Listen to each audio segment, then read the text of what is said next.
Jelani Day, Daniel Robinson. Do any of those names sound familiar to you? I wouldn't blame you if they didn't. I'm Short Trini. I'll tell you who they are in a minute. Let's talk about it.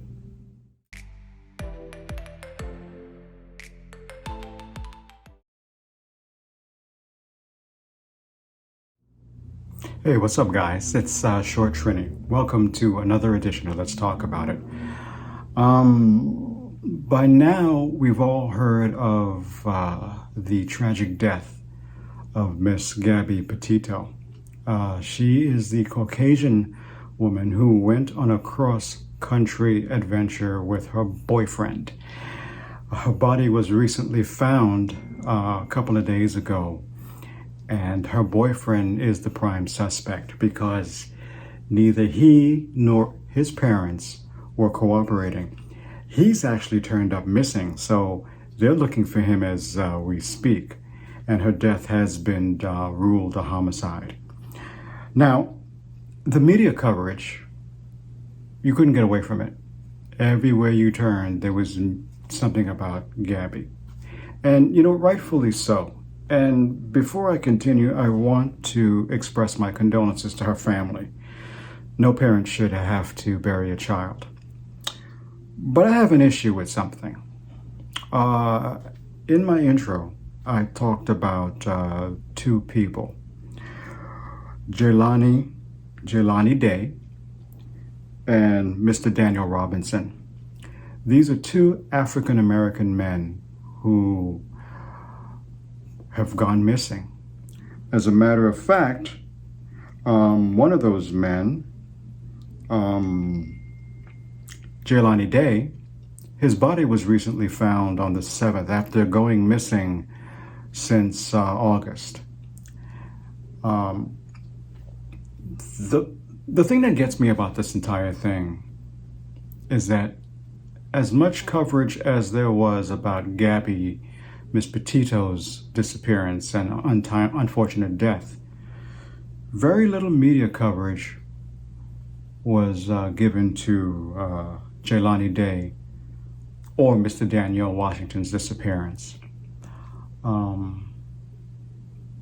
is that? Why is it when a black and brown person, when something happens to a black and brown person, very little is done about it? Very little media coverage. It's not in the paper. Nothing. As a matter of fact, in the case of Daniel Robinson, there was only one police squad that was actually working on the case because they couldn't supply the manpower, which disturbs me. But yet everybody and their mama went looking for Gabby, Miss Petito. Everyone. Some authorities from New York went to where she was last seen. And every time something like this happens to African American people, black and brown and indigenous people, crickets. Why is that? Is the disparity that far, that broad, that wide? I hope, I don't want to say it's racism, but I'm going to say it's racism. I've been thinking about this, and I think one way to combat this is for them to hire more people who look like us. And those who are reporting it, like reporters, journalists, and the like, and also the investigators. I think more people who look like us need to be hired. That way, they would take it personally. I've always believed that when something like this happens to someone or a group, nothing is really done about it until it's really taken personally, until it hits home. You don't believe that it can happen to you until it happens to you. And then how would you react?